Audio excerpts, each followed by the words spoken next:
Praise the Lord. Thank you. God bless you. ദൈവം അനുഗ്രഹിക്കട്ടെ. ഇന്ന് ഇവിടെ കടന്നു വരാനായിട്ട് ദൈവം എന്നെ കൃപ ചെയ്തതിനായിട്ട് സ്തോത്രം ചെയ്യുന്നു. കഴിഞ്ഞ ആഴ്ചയിൽ ഞാൻ വരാനായിട്ടെല്ലാം പ്ലാൻ ചെയ്തു. അതുകൊണ്ടാണ് പാസ്റ്റർ മാത്യു അനൗൺസ് ചെയ്തത്. പാസ്റ്റർ മാത്യു അനൗൺസ് ചെയ്തത് കൊണ്ട് അത് ഒരു പ്രശ്നമായി പോയി. അപ്പം എന്നെ ഇന്ന് എനിക്ക് തോന്നുന്നു അനിലിനെ ഇന്ന് കാണുന്നില്ല. ഞാൻ അനിലിനെ ഈ അനിലല്ല, മറ്റേ അനിൽ സീന. അനിലിനെ കണ്ടില്ല. അനിൽ എന്നെ വിളിച്ച് ഞാൻ എടുത്തില്ല. കാരണം അനിൽ വിളിച്ച് കഴിഞ്ഞാൽ എന്തെങ്കിലുമൊക്കെ പറയും, അതുകൊണ്ട് ഞാൻ എടുത്തില്ല. സോ എനിവേ, ദൈവം അനുഗ്രഹിക്കട്ടെ. അവിടെയുള്ള ശുശ്രൂഷയും ആ രീതിയിൽ മുന്നോട്ട് പോകുന്നത് കൊണ്ട് പുതുതായിട്ട് ആരെങ്കിലും കടന്നു വരുമ്പോൾ അവരോട് കുറച്ച് സമയം സ്പെൻഡ് ചെയ്യേണ്ടതായിട്ടുണ്ട്. പിന്നെ രോഗത്താലോ മറ്റ് പ്രയാസങ്ങളാലോ ഒക്കെ കടന്നു വരുമ്പോൾ അവിടെയും ആ പാസ്റ്റർ മാത്യുവിനെ പോലെ ഒരു നല്ലൊരു ലീഡർഷിപ്പിലേക്ക് വരുന്ന ഒരാൾ എത്തിക്കഴിഞ്ഞാൽ തീർച്ചയായിട്ടും എനിക്ക് ഓടി പോരാനായിട്ട് കഴിയുമെന്നുള്ളതിന് യാതൊരു സംശയമില്ല. അപ്പം നിങ്ങളതിന് വേണ്ടിയിട്ട് പ്രാർത്ഥിക്കുക. പിന്നെ തന്നെയല്ല, ശുശ്രൂഷയിൽ എപ്പോഴും ഞാൻ 2 ആഴ്ച മുമ്പ് നിങ്ങളോട് പറഞ്ഞിട്ടുണ്ട്, release the pastor, release the people. നിങ്ങൾ ശുശ്രൂഷയ്ക്കായിട്ട് ഒരിക്കലും നമ്മൾ ഓരോരുത്തരെ കാണുമ്പോഴും അവർ ആ ലീഡർഷിപ്പിലേക്ക്, ദൈവത്തിൻ്റെ ആ ഒരു ശുശ്രൂഷ ചെയ്യുവാൻ തക്കവണ്ണം ലീഡർഷിപ്പിലേക്ക് എത്തി നിൽക്കുന്ന ഒരു വ്യക്തി നമ്മൾ കണ്ടു കഴിഞ്ഞാൽ അവരെ തീർച്ചയായിട്ടും അവരെ അനുഗ്രഹിക്കുകയും അവർക്ക് ചെയ്യാൻ കഴിവുള്ള മേഖലകളിലേക്ക് അവരെ റിലീസ് ചെയ്ത് അയക്കുകയും ചെയ്യേണ്ടതൊരു ആവശ്യമാണ്. നമ്മൾ ഒരിക്കലും ചർച്ച് കൂടുന്നത് ഒരു കിങ്ഡം ബിൽഡ് ചെയ്യുക എന്നുള്ള ഒരു ലക്ഷ്യമല്ല നമ്മുടെ ലക്ഷ്യമെന്ന് പറയുന്നത്. നമ്മളിവിടെ ഇരിക്കുന്ന ഓരോരുത്തരും ശുശ്രൂഷകരും, ഇവിടെ ഇരിക്കുന്ന ഓരോരുത്തരും ഓരോ സഭ പണിയപ്പെടുവാൻ തക്കവണ്ണം അല്ലെങ്കിൽ പണിയുവാൻ തക്കവണ്ണം കഴിവുള്ളവരായിട്ട് തീരുകയും ചെയ്യുക എന്നുള്ള ഒരു പോയിൻ്റാണ് നമ്മൾ ഏറ്റെടുക്കേണ്ടത്.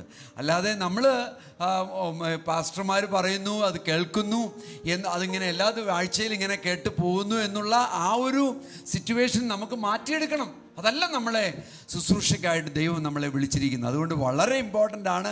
നിങ്ങൾ സഹോദരന്മാരായിക്കോട്ടെ, യുവാക്കളായിക്കൊള്ളട്ടെ, നിങ്ങളുടെ ചലഞ്ച് അതാണ്. ആ ചലഞ്ച് നിങ്ങളെ ഞാൻ വീണ്ടും അത് ഓർമ്മിപ്പിച്ചുകൊണ്ടിരിക്കുകയാണ്. ആ ചലഞ്ച് നിങ്ങൾ ഏറ്റെടുക്കണം. യെസ്, എനിക്ക് ദൈവം വിളിച്ച ഒരു വിളിയുണ്ട്. ആ വിളിച്ച വിളിക്ക് തുല്യമായിട്ട് ദൈവത്തിൻ്റെ കാര്യങ്ങൾ ചെയ്യുന്നതിൽ ഞാൻ വളരെ ജാഗ്രതയോടുകൂടി പ്രവർത്തിക്കും എന്നുള്ള ഒരു തീരുമാനം ഇൻസൈഡിൽ നമുക്കുണ്ടാകണം. സ്തോത്രം. ബാക്കിയുള്ളത് ദൈവമാണ് പ്രവർത്തിക്കുന്നത്. നമുക്ക് ആർക്കും വലിയ കഴിവോ ഒന്നുമില്ല. എല്ലാം ദൈവം നമുക്ക് തന്നാൽ മാത്രമേ ഉള്ളൂ. അപ്പോസ്തലനായ പൗലോസ് അതുകൊണ്ടാണ് പറയുന്നത്, നിൽക്കുന്നവൻ വീഴാതിരിപ്പാൻ സൂക്ഷിക്കുക. സ്തോത്രം. അപ്പം നമ്മളെല്ലാം നിൽക്കുന്നത് ദൈവ കൃപ കൊണ്ടാണ്. ഇന്ന് വളരെ ഷോർട്ടായിട്ടുള്ളൊരു മെസ്സേജ് തരാനായിട്ടാണ് ഞാൻ താല്പര്യപ്പെടുന്നത്. ഇന്ന് കടന്നു വന്നിരിക്കുന്ന ഓരോരുത്തരെയും പ്രത്യേകമായിട്ട് സ്വാഗതം ചെയ്യുന്നു. പ്രത്യേകിച്ചും ചാക്കോങ്കലിനെയും മെരിയാൻ്റെയും കണ്ടതിൽ വളരെ സന്തോഷമുണ്ട്. 1000 പൂർണ്ണചന്ദ്രന്മാരെ കണ്ടു എന്നാണ് ഹിന്ദുയിസത്തിൽ. ഞാനൊക്കെ ആ ഒരു ഫെയ്ത്തിൽ നിന്ന് വന്നതുകൊണ്ട് എനിക്കറിയാം. 83 വയസ്സ് കഴിഞ്ഞു കഴിഞ്ഞാൽ 1000 പൂർണ്ണചന്ദ്രന്മാരെ കണ്ടു എന്നാണ് പറയുന്നത്. അത് നല്ലൊരു കാലയളവായിട്ടാണ് പറയുന്നത്. അങ്ങനെ 1000 പൂർണ്ണചന്ദ്രന്മാരെ കണ്ടിട്ടാണ് ചക്കോങ്കൽ ഇരിക്കുന്നത്. സ്തോത്രം. ചക്കോങ്കൽ മെരിയാണ്ടി വളരെ സപ്പോർട്ടീവായിട്ട് നിങ്ങൾ പാസ്റ്റർ മാത്യു പറഞ്ഞതുപോലെ നിന്ന ഒരു ഫാമിലിയാണ്. ഈ ശുശ്രൂഷയുടെ ആരംഭം മുതൽ അദ്ദേഹം മെയിനായിട്ടുള്ള മേജർ ട്രസ്റ്റിയാണ്. അദ്ദേഹം നമ്മളോട് കൂടെ ഇന്ന് ആയിരിക്കുന്നതിൽ എനിക്ക് വളരെ സന്തോഷമുണ്ട്. കാലേബിൻ്റെ സ്പിരിറ്റുള്ള ഒരു ഫാമിലിയാണ് അവർ. തീർച്ചയായിട്ടും ഇന്ന് ഇപ്പോൾ മെരിയാൻ്റെ അവിടെ നിൽക്കുന്ന നിപ്പിൽ ഞാൻ മെരിയാനോട് പറയാണ്, മെരിയാൻ്റെ ഒരു പാട്ട് പാടാൻ പറഞ്ഞു കഴിഞ്ഞാൽ ഒരു മടിയും ഉണ്ടാകത്തില്ല. അപ്പം പാട്ട് വരും. സ്തോത്രം. Thank you. അവിടെ അങ്ങനെയുള്ളവരൊക്കെ ഉണ്ടിട്ട് കുറച്ച് പേര് നമ്മുടെ കൂട്ടത്തിൽ. നിങ്ങൾ ആ പാട്ടൊക്കെ കേൾക്കണമെന്നുണ്ടെങ്കിൽ രാവിലെ 6 മണിക്ക് നിങ്ങൾ കയറിയാൽ നിങ്ങൾക്ക് കേൾക്കാം. ചില ആൾക്കാരൊക്കെ നന്നായിട്ട് പാടും. അവർ 6 മുതൽ 7 വരെയുള്ള സമയത്ത് പ്രെയർ മീറ്റിങ്ങുകളിലൊക്കെ തകർപ്പനായിട്ട് പാടുന്ന പാട്ടുകാർ ഇവിടെ ഇരിപ്പുണ്ട്. നിങ്ങളെ ഞാൻ വെൽക്കം ചെയ്യുകയാണ്. 6 to 7 നിങ്ങൾക്ക് പ്രെയറിൽ സൂമിൽ കൂടാനായിട്ട് ഞാൻ നിങ്ങളെ ഇൻവൈറ്റ് ചെയ്യുകയാണ്. ദൈവം അനുഗ്രഹിക്കട്ടെ. സ്തോത്രം. നമുക്ക് ഇന്ന് ഞാൻ പ്രസംഗിക്കാൻ ഉദ്ദേശിച്ച ഒരു വിഷയമല്ല ഇന്ന് ഞാൻ സംസാരിക്കാനായിട്ട് ഇപ്പം ഇവിടെ നിന്നപ്പോൾ എനിക്ക് മനസ്സിലാക്കി തരുന്നത്. അതുകൊണ്ട് ഞാൻ മറ്റൊരു വിഷയത്തിലേക്ക് ഞാനിന്ന് കടക്കാനായിട്ട് ഉദ്ദേശിക്കുകയാണ്. അത് ഈ വിഷയം നമുക്കെല്ലാവർക്കും അറിയാവുന്ന ഒരു വിഷയമാണ്. ഒരു ലൈഫ് എന്ന് പറയുന്നത് ഒരു സാക്രിഫൈസാണ്, ഒരു ത്യാഗോജ്വലമായിട്ടുള്ള ഒരു ജീവിതത്തെക്കുറിച്ചാണ് ക്രിസ്തീയ ജീവിതത്തിൻ്റെ അടിസ്ഥാനപരമായിട്ട് നമുക്ക് സംസാരിക്കാൻ കഴിയുന്നത്. നമ്മുടെ ഓരോരുത്തരുടെയും ജീവിതം സാക്രിഫിഷ്യൽ ആയിട്ടുള്ള ഒരു ലൈഫിലേക്ക് പോകുക എന്നുള്ളതാണ് ക്രിസ്തുവേശു നമ്മളെ കാണിച്ചു തന്നതായിട്ടുള്ള മാർഗം. അതുകൊണ്ട് ഈ സാക്രിഫൈസ് എന്ന് പറയുന്ന ആ ഒരു വിഷയം, അത് നമ്മൾ വെറുതെ നമ്മൾ കേട്ടതായിട്ടുള്ളൊരു വിഷയമായിട്ടോ അല്ലെങ്കിൽ ക്രൂശിൽ കാണുന്ന ആ ഒരു വിഷയം മാത്രമായിട്ടോ നമ്മൾ ചിന്തിക്കരുത്. ഈ ക്രൂശിൽ കാണുന്ന ആ സാക്രിഫൈസ് എന്ന് പറയുന്നത് അത് എൻ്റെയും നിങ്ങളുടെയും ഓരോരുത്തരുടെയും ജീവിതത്തിൻ്റെ ഭാഗമായി തീർന്നില്ല എങ്കിൽ ആ സാക്രിഫൈസിന് ഒരു മീനിങ് ഇല്ലാതെയായി തീരും. നമ്മുടെ ലൈഫ് ഒരു സാക്രിഫിഷ്യൽ ലൈഫാണ്. ആ ലൈഫിലേക്കാണ് നമ്മളെ കർത്താവ് വിളിച്ചിരിക്കുന്നത്. പക്ഷെ ഇവിടെ നമ്മൾ ഇരിക്കുമ്പോഴും നമ്മൾ നല്ല വെൽ ഡ്രസ്ഡ് ആണ്. നമ്മൾ ചിലപ്പോൾ കാറിലായിരിക്കും വരുന്നത്. നമ്മൾ നോക്കുമ്പോൾ അല്ലെങ്കിൽ കാണുമ്പോഴൊക്കെ ചിലപ്പോൾ നമുക്ക് എല്ലാം ഉണ്ടെന്ന് തോന്നും. നമ്മൾ ചിലപ്പോൾ പല രീതികളിലും മറ്റുള്ളവരുടെ മുൻപിൽ നമ്മൾ ചിലപ്പോൾ സന്തോഷത്തിലായിരിക്കും നടക്കുന്നത്. പക്ഷെ ഉള്ളിൽ തീ കത്തുന്ന അനുഭവങ്ങൾ നമ്മുടെ ജീവിതത്തിലുണ്ടാവും. ഇതാണ് ക്രിസ്തീയ ജീവിതത്തിൻ്റെ ഒരു ആകത്തുക ശരിക്കും പറഞ്ഞാൽ. അപ്പം അതിൽ നമ്മൾ ജീവിതത്തിൽ മുന്നേറി തുഴഞ്ഞ് നീങ്ങി ഒരു കര പറ്റി കർത്താവിനോട് കൂടെ ആ ഒരു സന്തോഷം അനുഭവിച്ച് ജീവിക്കുക എന്ന് പറയുമ്പോൾ നിങ്ങളൊന്ന് ആലോചിച്ച് നോക്കിയേ, ഒരു സാക്രിഫൈസ് ഇല്ലാതെ നടക്കൂ. ഒരു ത്യാഗോജ്വലമായിട്ടുള്ളൊരു ലൈഫിന് മാത്രമേ നടക്കത്തുള്ളൂ. നിങ്ങളിനി അത് ചെയ്യാനായിട്ട് വില്ലിങ് അല്ല എന്ന് ചിന്തിച്ചാൽ കൂടി ആ സാക്രിഫൈസ് നമ്മുടെ ജീവിതത്തിൽ വളരെ ആവശ്യമാണ്. അതുകൊണ്ട് അതിലേക്കാണ് ഞാൻ നിങ്ങളെ ഇന്ന് ഒരല്പം തോട്ട് പ്രോസസ്സിൽ നിങ്ങളെ കൊണ്ടെത്തിക്കാനായിട്ട് ഉദ്ദേശിക്കുന്നത്.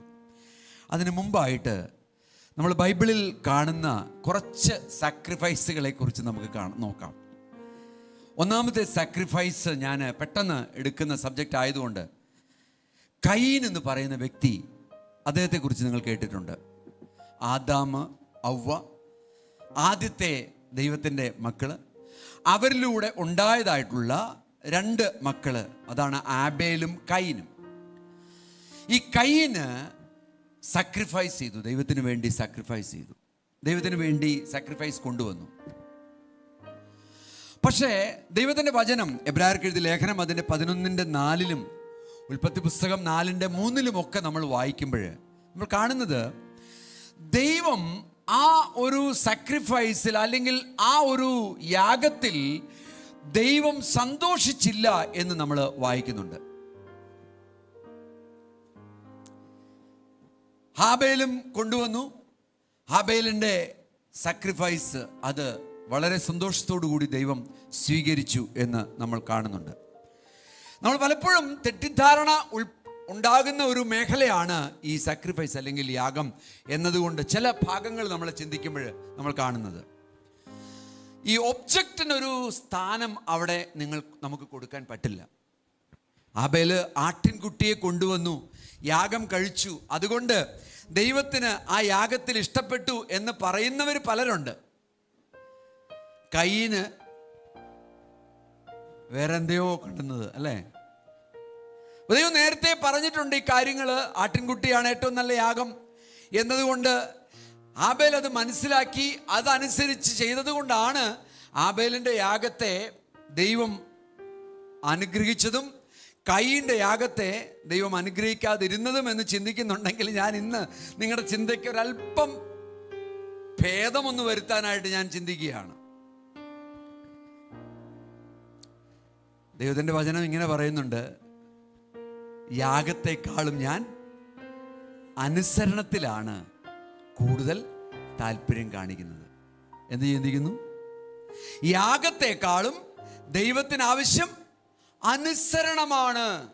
അപ്പം ആ വചനം മറന്നു പോകരുത്. വീണ്ടും നമ്മൾ പറയുന്ന ഒരു വാക്യമുണ്ട്, ദൈവം ഏറ്റവും കൂടുതൽ ആഗ്രഹിക്കുന്നത് നുറുങ്ങിയ ഹൃദയങ്ങളാണ്.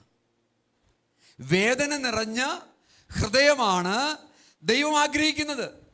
വേദന നിറഞ്ഞ ഹൃദയം, നുറുങ്ങിയ ഹൃദയം ദൈവത്തിൻ്റെ സന്നിധിയിൽ യാഗമായിട്ട് അർപ്പിക്കുമെങ്കിൽ അത് ദൈവം ഏറ്റവും കൂടുതൽ ആഗ്രഹിക്കുന്ന ഒരു കാര്യമാണ്, ദൈവം പ്രസാദിക്കുന്ന ഒരു കാര്യമാണ്.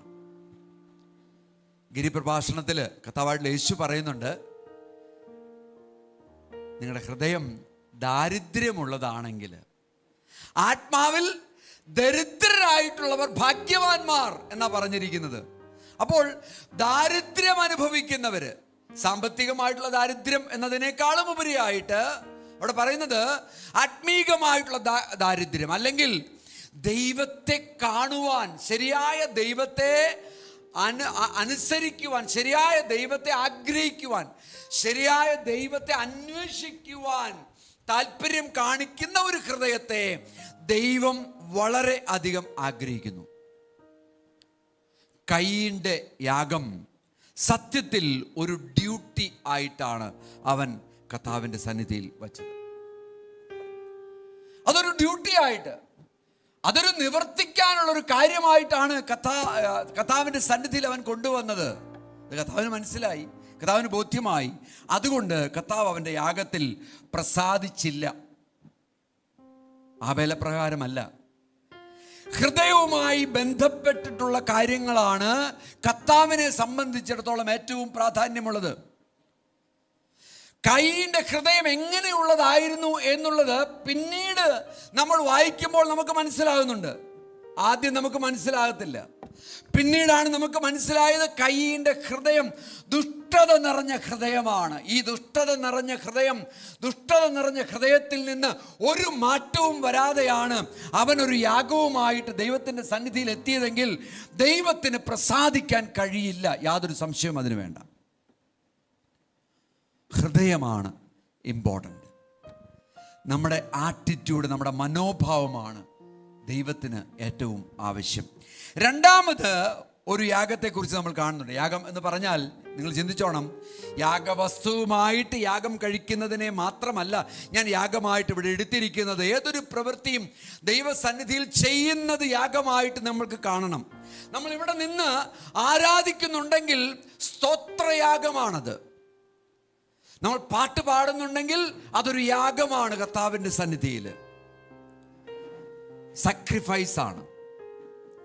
നമ്മുടെ ഹൃദയം നമ്മൾ കർത്താവിൻ്റെ സന്നിധിയിൽ സമർപ്പിച്ചുകൊണ്ട്, എന്നെ കർത്താവെ നീ നോക്കണമേ, എന്നെ കർത്താവെ നീ കാണണമേ എന്ന് പറയുന്ന ഒരു ഹൃദയമുണ്ടെങ്കിൽ അത് സാക്രിഫൈസ് ആണ്, അത് യാഗമാണ്. ആ അർത്ഥത്തിലാണ് നിങ്ങൾ എടുക്കേണ്ടത്. അതുകൊണ്ട് രണ്ടാമത് നമ്മൾ കാണുകയാണ്, ആരോന്റെ പുത്രന്മാരെ നമ്മൾ കാണുകയാണ്. വളരെ ഗംഭീരന്മാരാണ്. എല്ലാ കാര്യവും കണ്ടിട്ടുണ്ട്, എല്ലാ കാര്യവും പഠിച്ചിട്ടുണ്ട്, എല്ലാ കാര്യവും മനസ്സിലാക്കിയിട്ടുണ്ട്. ആരോൻ എന്ന് പറയുന്ന മഹാപുരോഹിതനാണ്, മോശയുടെ ബ്രദറാണ്, ദൈവം തെരഞ്ഞെടുത്ത വ്യക്തിയാണ്. പക്ഷെ അദ്ദേഹത്തിൻ്റെ മക്കളായിട്ടുള്ള നാദാബും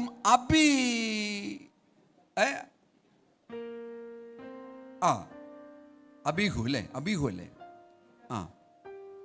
നാദാബും ഓക്കെ, അബീഹു എന്നല്ലേ പറയുന്നത്, അഭിനാദാവ്. ഓക്കെ, ഈ രണ്ടുപേരും യാഗം കഴിക്കാനായിട്ട്, യാഗം എന്ന് പറഞ്ഞാൽ യാഗവസ്തുവായിട്ട് ഒന്നും നല്ല ഉള്ളതല്ല, ദൈവത്തെ ആരാധിക്കാനായിട്ടുള്ളൊരു കാര്യമായിട്ട് അവിടെ വന്നു. എങ്ങനെയാ വന്നത്? അൺഓതറൈസ്ഡ് ആയിട്ടാണ് വന്നത്. എന്ന് പറഞ്ഞാൽ അവർ ചെയ്യേണ്ടുന്ന പ്രവൃത്തി അല്ലാത്ത ഒരു പ്രവൃത്തി ചെയ്യുന്നതിൽ അവർ വ്യഗ്രത കാണിച്ചു. അവർ ചെയ്യുവാൻ ഉദ്ദേശിച്ച കാര്യങ്ങൾ എന്താണെന്ന് എനിക്കറിയത്തില്ല, പക്ഷെ അവർ ചെയ്യേണ്ടുന്നതല്ലാത്തതായിട്ടുള്ളൊരു പ്രവൃത്തിയിലേക്ക് അവർ കടന്നു. അതുകൊണ്ട് എന്ത് സംഭവിച്ചു? മരണമാണ് സംഭവിച്ചത്.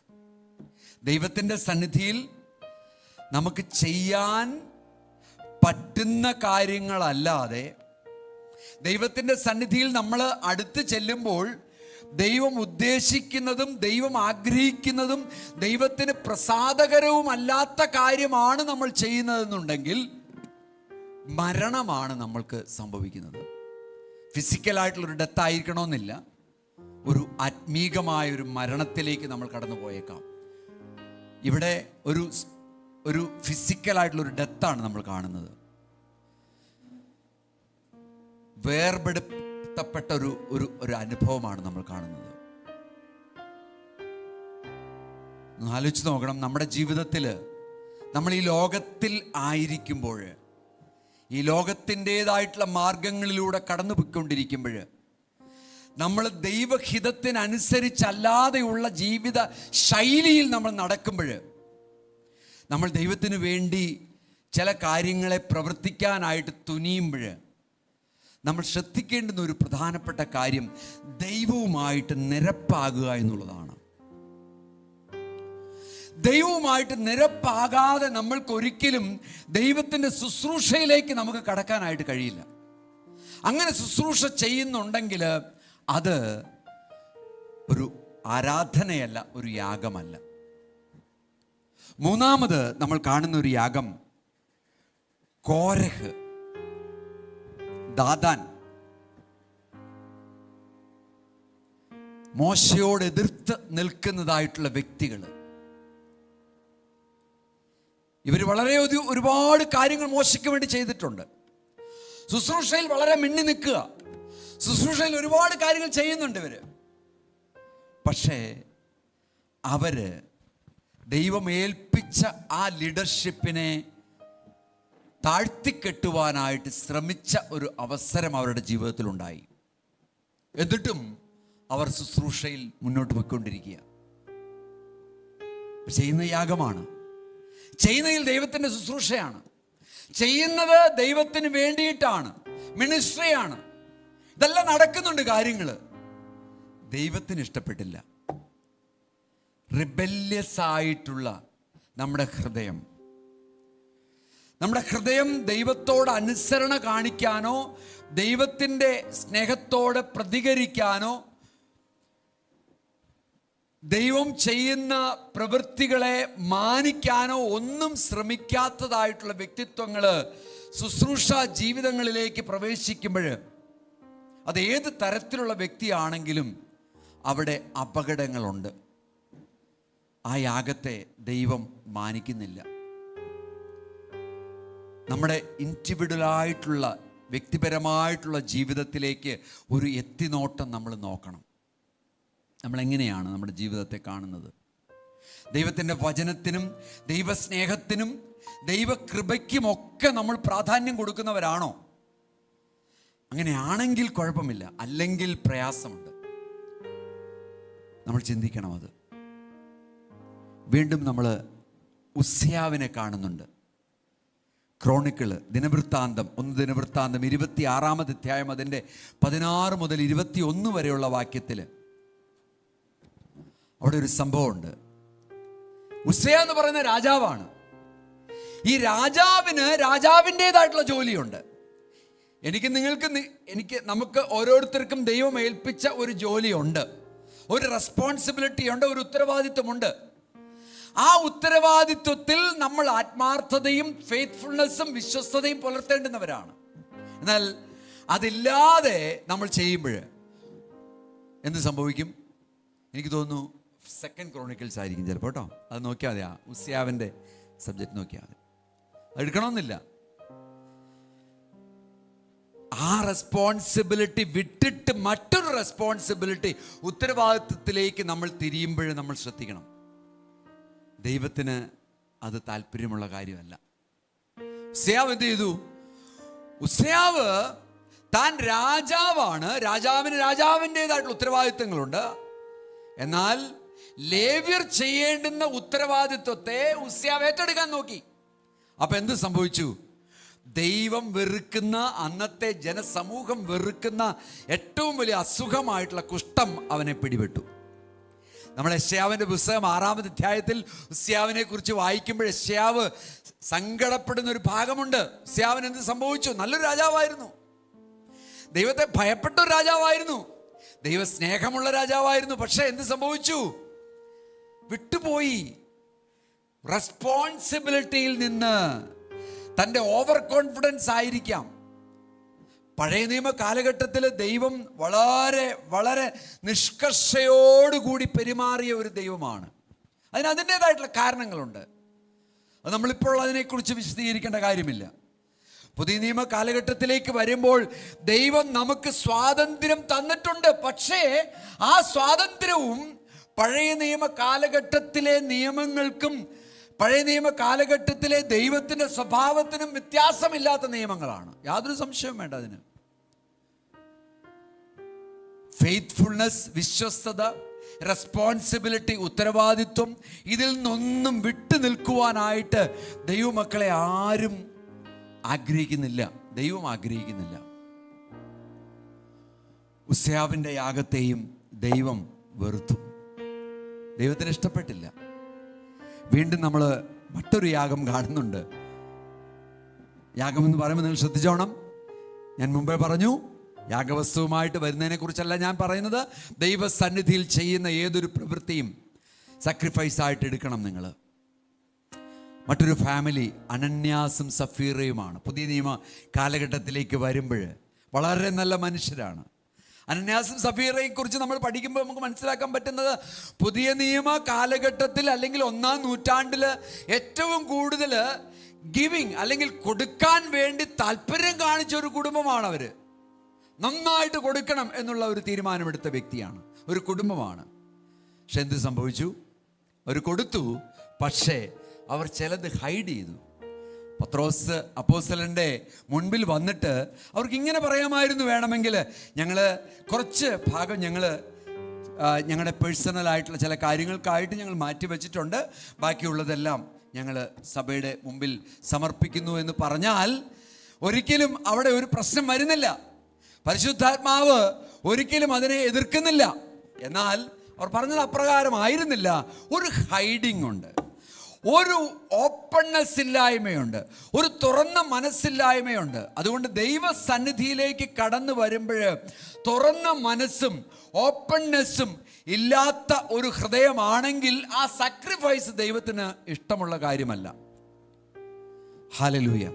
51-ാമത്തെ സങ്കീർത്തനം നമുക്ക് വായിക്കുമ്പോൾ നമുക്കറിയാം, ദാവീദിന്റെ അനുഭവത്തെക്കുറിച്ച് ദാവീദിന് ബോധ്യമില്ലായിരുന്നു. ശരിയാണ്, ആ ബോധ്യമില്ലാതിരുന്ന ദാവീദിന്റെ ജീവിതത്തിലേക്ക് നാഥാൻ കടന്നു വന്ന് ബോധ്യപ്പെടുത്തിയതിന് ശേഷം തനിക്ക് ദൈവത്തിൻ്റെ മുൻപിൽ ഹൃദയം തുറക്കാതെ വയ്യാതായി.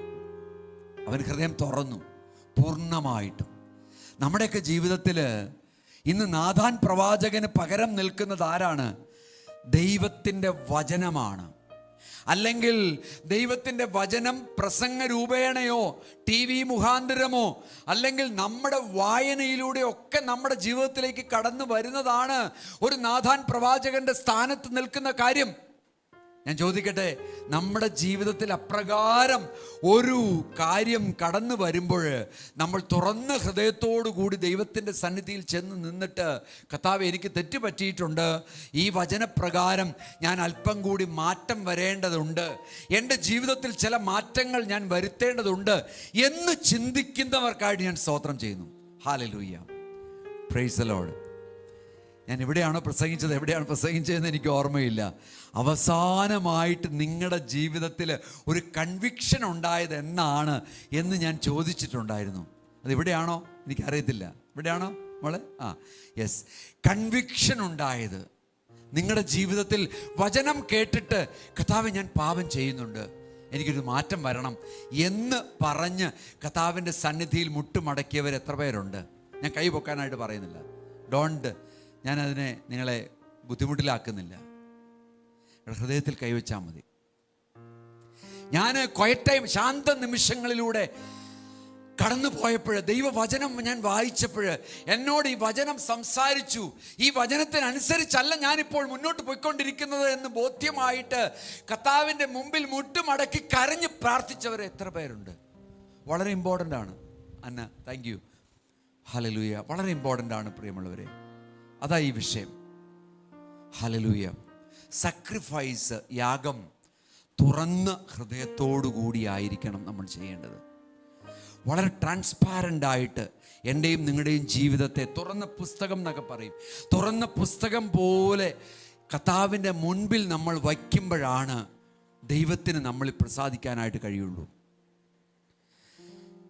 നമ്മൾ ആരും തന്നെ ഭയങ്കര വിശുദ്ധരാണെന്നോ സത്യം മാത്രം സംസാരിക്കുന്നവരാണെന്നോ ഒക്കെ പറഞ്ഞു കഴിഞ്ഞാൽ ദൈവവചനം ഇങ്ങനെയാണ് പറയുന്നത്, നിങ്ങൾ നുണ പറയുന്നു എന്നാണ് പറയുന്നത്.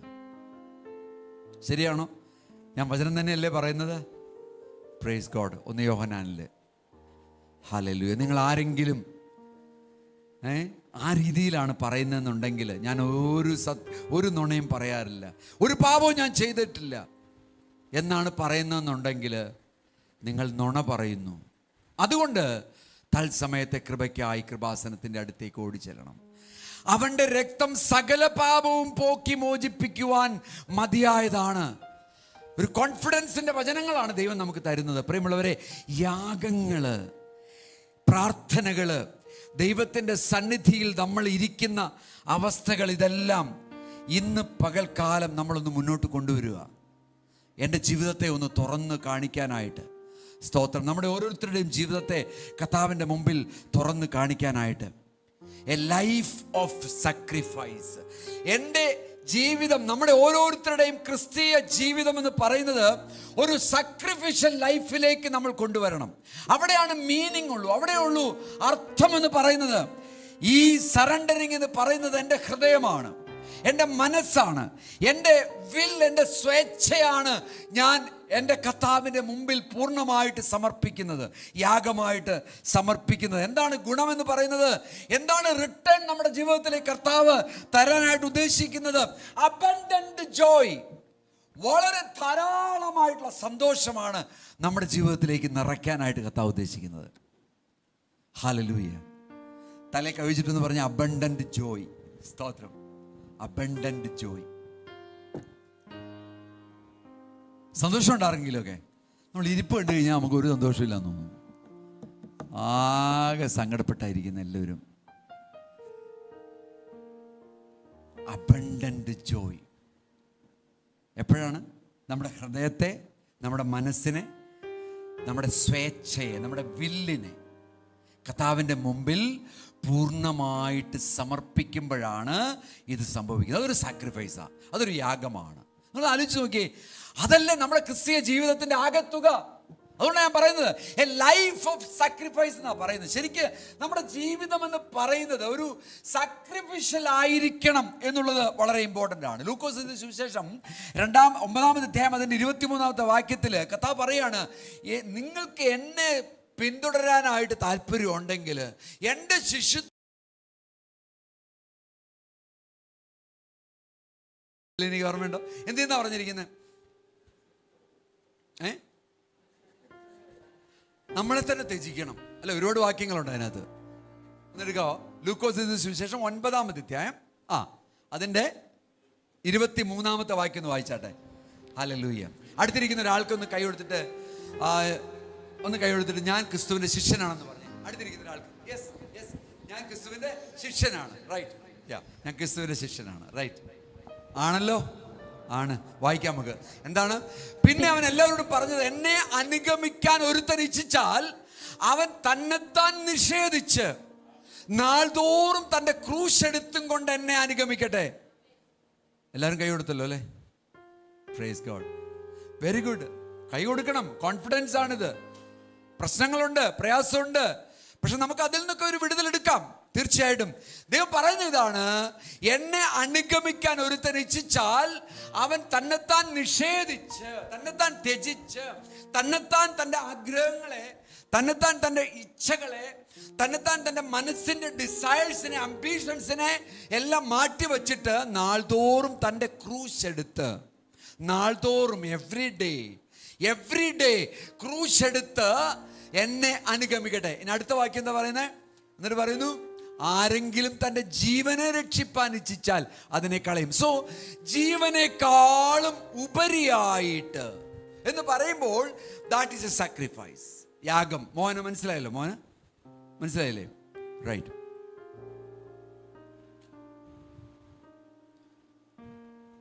മോഹൻ്റെ ജീവിതത്തിൽ ഞാൻ കണ്ട ഒരു വലിയ കാര്യം, എൻ്റെ പട്ടി ഒരു ദിവസം കിണറ്റിൽ പോയി. മോഹനൻ പട്ടിയോടുകൂടി കിണറ്റിലേക്ക് ചാടി. ഞാൻ ചിന്തിക്കുകയാണ്, മോഹനോട് ഞാൻ വിളിച്ചു ചോദിച്ചു, മോന നീന്തൽ അറിയാവോ? നീന്തൽ അറിയാൻ പാടില്ല. ഈ കിണറിന് എത്ര ആഴമുണ്ടെന്നറിയാവോ? അതും അറിയാൻ പാടില്ല. പിന്നെന്തിനാണ് ചാടിയത്? പട്ടിയെ രക്ഷിക്കണ്ടേ പാസ്റ്റർ? നല്ലൊരു ഹൃദയമാണ്. അതേ ഹൃദയം എനിക്ക് തോന്നുന്നു അദ്ദേഹം മനുഷ്യരെ രക്ഷിക്കാനും എടുക്കുന്നു ഞാൻ തോന്നുവാണ്. ഇന്നലെ വീട്ടിലുണ്ടായിരുന്നു. ഇന്നലെ വീട്ടിലൊരു ഉടുമ്പ് വന്നു. ഉടുമ്പിൻ്റെ പുറകെ പോയി. ഉടുമ്പിൻ്റെയൊക്കെ പുറകെ പോയാൽ ജീവൻ തന്നെ പോവും.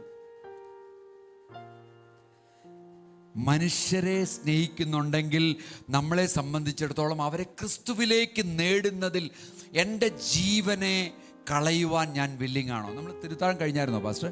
തിരുത്താഴം കഴിഞ്ഞല്ലേ? നമ്മൾ തിരുവത്താഴം എടുത്തിട്ടുണ്ടെങ്കിൽ ഞാൻ ചോദിച്ചോട്ടെ, തിരുവത്താഴത്തിൻ്റെ പ്രത്യേകത എന്താ? ഇതെല്ലാ ആഴ്ചയിലും ഇവിടെ ഉണ്ട്.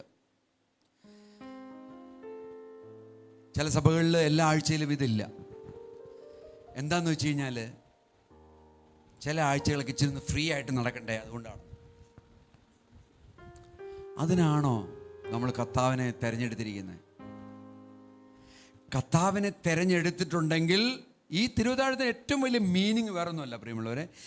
ഈ തിരുവത്താഴത്തിന് ഏറ്റവും വലിയ മീനിങ് എന്ന് പറഞ്ഞാൽ, നിങ്ങൾ ഈ വേറെ എന്തൊക്കെ നിങ്ങൾ മറന്നോട്ടെ, നിങ്ങൾ ചിന്തിക്കേണ്ടത് ഇതാണ്: മരണത്തെ, അവൻ്റെ മരണം, യേശുവിൻ്റെ മരണം എന്നെ സ്വാധീനിച്ചിട്ടുള്ളത് കൊണ്ടാണ് ഞാൻ ഇതിൽ നിന്ന് പങ്കെടുക്കുന്നതെന്ന് പറഞ്ഞാൽ അതാണ് അതിൻ്റെ അർത്ഥം, മറ്റൊന്നുമില്ല. ബാക്കിയുള്ള എല്ലാം നിങ്ങൾ മറന്നോ, അതിൻ്റെ തിയോളജിയും അത് ബാക്കിയുള്ള എല്ലാ കാര്യങ്ങളും മറന്നേക്ക്. യേശുവിൻ്റെ മരണം എന്നെ സ്വാധീനിച്ചിട്ടുണ്ട് എന്നതുകൊണ്ട് മാത്രമാണ് ഞാൻ ഈ ശുശ്രൂഷയിൽ പങ്കെടുക്കുന്നതെന്ന് പറഞ്ഞാൽ അതിൻ്റെ മറ്റൊരർത്ഥം എന്താണ്? ഈ യേശുവിന് വേണ്ടി ഞാൻ മരിക്കാൻ തയ്യാറാണെന്നുള്ളതാണ്. അതാണ് ഇവിടെ പറഞ്ഞിരിക്കുന്നത്. ആരെങ്കിലും തൻ്റെ ജീവനെ രക്ഷിപ്പാൻ ഇച്ഛിച്ചാൽ അതിനെ അവൻ കളയും. സാക്രിഫൈസ് എന്ന് പറയുന്നത് വളരെ ഇമ്പോർട്ടൻ്റ് ആയിട്ടുള്ളൊരു കാര്യമാണ്, നമ്മുടെ ജീവിതത്തിൻ്റെ സാക്രിഫൈസ്. ഇപ്പം നമുക്ക് ചിലർക്കൊരു സംശയം വരും, ഈ സാക്രിഫൈസ് ഞാൻ ചെയ്യുമ്പോൾ എൻ്റെ കംഫർട്ടിനെ, എൻ്റെ ജീവിതത്തിൻ്റെ ആ സ്വച്ഛതയെ, എൻ്റെ ജീവിതത്തിൻ്റെ ആ സന്തോഷത്തെ, ജോയിയൊക്കെ മാറ്റി വച്ചോണ്ടല്ലേ ഞാൻ ഈ സാക്രിഫൈസൊക്കെ ചെയ്യേണ്ടത് എന്ന് ചിന്തിച്ചേക്കാം. അങ്ങനെയാണോ നിങ്ങൾ ചിന്തിക്കുന്നത്? അങ്ങനെയാണ് ചിന്തിക്കുന്നത് എന്നുണ്ടെങ്കിൽ ഒരു വചനം കൂടി നമുക്കൊന്ന് വായിക്കാം. നിങ്ങൾക്ക് അറിയാവുന്നൊരു വചനമാണ് യോഹന്നാൻ 10:10. നിങ്ങൾക്ക് അറിയാമല്ലോ ആ വചനം. അവിടെ എന്താ പറഞ്ഞിരിക്കുന്നത്? യേശുക്രിസ്തു പറയാണ്, അദ്ദേഹം വന്നിരിക്കുന്നത് നിങ്ങൾക്ക് ജീവനെ തരുവാനായിട്ടാണ്, തന്നെയല്ല ആ ജീവനെ സമൃദ്ധിയായിട്ട് തരുവാനായിട്ടാണ്. ശ്രദ്ധിച്ചോണം ആ വാക്യം. അപ്പോൾ എനിക്കും നിങ്ങൾക്കും ജീവനെ സമൃദ്ധിയായിട്ട് തരാനായിട്ടാണ് കർത്താവ് വന്നതെന്നുണ്ടെങ്കിൽ, നിങ്ങൾ എടുത്തിരിക്കുന്ന ഈ തീരുമാനങ്ങളിൽ എല്ലാം നിങ്ങൾക്ക് പ്രയാസവും നിങ്ങൾക്ക് ദുഃഖവും നിങ്ങൾക്ക് കഷ്ടതയും ഒക്കെയാണ് എന്ന് നിങ്ങൾ ചിന്തിക്കുന്നത് തെറ്റല്ലേ? ശരിക്കും പറഞ്ഞാൽ സ്തോത്രം, ശരിയാണോ ഞാൻ പറയുന്നത് അനിൽ, പാസ്റ്റർ അനിൽ? ശരിയല്ലേ? എൻ്റെ ജീവിതത്തിൽ ഞാൻ സന്തോഷവും സ്വച്ഛതയും ഒക്കെ നഷ്ടപ്പെടുത്തിയിട്ടാണ് കർത്താവിൻ്റെ പുറകെ വന്നിരിക്കുന്നത് എന്ന് ആരെങ്കിലും ചിന്തിക്കുന്നുണ്ടെങ്കിൽ നിങ്ങളുടെ ചിന്ത ഒന്ന് മാറ്റിവെച്ചേരെ. ഹല്ലേലൂയ. കർത്താവ് നിങ്ങൾക്ക് പ്രദാനം ചെയ്യുന്നത് സന്തോഷം നിറഞ്ഞ നിബിഡമായ, അവിടെ പറഞ്ഞിരിക്കുന്നത് എങ്ങനെയാണ്? ജീവൻ ഉണ്ടാകുവാനും സമൃദ്ധിയായിട്ട് അത് നിങ്ങൾക്ക് തരുവാനുമായിട്ടാണ് ഞാൻ വന്നിരിക്കുന്നത്. സ്തോത്രം. അപ്പോൾ നിങ്ങളുടെ ജീവിതത്തിലേക്ക് ഇപ്പോൾ കർത്താവ് വന്നിരിക്കുന്നത് എന്തിനാണ്? സമൃദ്ധിയായിട്ട് തരാനായിട്ട്. തോമസ് ചേട്ടൻ സ്തോത്രം, ഹല്ലേലൂയ. നമ്മൾ അവസാനം കണ്ടത് എവിടെയാ? കട്ടിലയിലാണ്, മെഡിക്കൽ കോളേജ് കട്ടിലയിൽ. സ്തോത്രം, താങ്ക് യു. ജീവനെ സമൃദ്ധിയായിട്ട് തരുവാനായിട്ട് കർത്താവ് വന്നിരിക്കുക. എൻ്റെ സാക്രിഫൈസ്, നമ്മുടെ ഓരോരുത്തരുടെയും സാക്രിഫൈസ്, ത്യാഗോജ്വലമായിട്ടുള്ള ജീവിതം എന്ന് പറയുന്നതിൻ്റെ കർത്താവ് തരുവാൻ ഉദ്ദേശിക്കുന്നത് ഇതാണ്. നിങ്ങളൊരു സാക്രിഫൈസ് ചെയ്തിട്ടുണ്ടെങ്കിൽ, നിങ്ങളൊരു ത്യാഗോജ്വലമായിട്ടുള്ളൊരു ജീവിതമാണ് എൻ്റെ മുൻപിൽ എടുത്തിരിക്കുന്നത് എന്നുണ്ടെങ്കിൽ, നിങ്ങൾക്ക് ഞാൻ പ്രദാനം ചെയ്യുന്നത്, നിങ്ങൾക്ക് ഞാൻ ഗ്യാരണ്ടി ചെയ്യുന്നത്, നിങ്ങൾക്ക് ഞാൻ ഉറപ്പ് തരുന്നത് എന്താണ്? സമൃദ്ധിയായിട്ടുള്ള ജീവിതമാണ്. സമൃദ്ധിയായിട്ടുള്ള ജീവിതമാണ്. ഹല്ലേലൂയ. കറക്റ്റ് അല്ലേ? ക്ലിയർ അല്ലേ? സമൃദ്ധിയായിട്ടുള്ള ജീവിതം. ഒന്ന് പറഞ്ഞേ, തലയിൽ കൈവച്ചിട്ടൊന്ന് പറഞ്ഞേ, സമൃദ്ധിയായിട്ടുള്ള ജീവിതം. Yes, hallelujah.